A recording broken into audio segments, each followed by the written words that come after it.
Gikasubo sa hutong sa kasundaluhan ang pagpanaw sa usa ka bagitong Dabawenyong military officer dili tungod sa gyera kun dili tungod sa sakit. An airport ni Argil Relator. Wala na'y mas sakit pa alang sa mga ginikanan nga abo na nga moabot ang ilang anak. Gisugat og pagsaludo ang pag-abot ni Second Lieutenant Vico Magbanwa dala ang earn nga gisudlan sa abo sa iyang namatay nga kakambal nga si Second Lieutenant Vince Magbanwa. Dihang niabot kini sa Tactical Operations Wing Eastern Mindanao Military Flight Ramp ni adtong Biyernes. Usa ka blessing ceremony ang gipahigayon uban ang mga kabanay ug opisyal sa East Mincom sa abo ni Second Lieutenant Vince.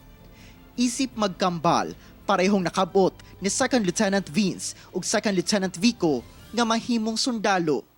Naging magmista kami nung pumasok ako ng PMA, tapos siya yung parang doon nag-start na parang naging kuya na talaga siya sa akin na fina-follow up niya ako. Magtatakas yan ng pagkain. Dadalan ako niya ng pagkain parate. Nadistino sa 48th Infantry Battalion nga nakabase sa Bulacan sa Second Lieutenant Vince. Sa pahayag sa Philippine Army, April 8 sa hapon, dihang gideklarang dead on arrival sa Norzagaray Municipal Hospital sa Bulacan sa Second Lieutenant Vince.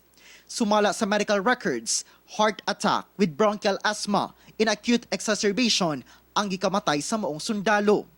Ginahulat pa ang resulta sa laboratory test kung dunabay kalabutan sa COVID-19 ang kamatayon ni ini. Gipaabot sa Philippine Army ang ilang pahasubo ngadto sa nahibiling pamilya. Lisod man apan kinahanglan kuno sa pamilya nga dawaton ang nahitabo. Mga frontliners, mga kapwa ko na sundalo, mga nurses, doctors natin, tsaka iba pa na tumutulong para matapos na itong crisis na na in-undergo natin. Magtulungan lang pa rin tayo.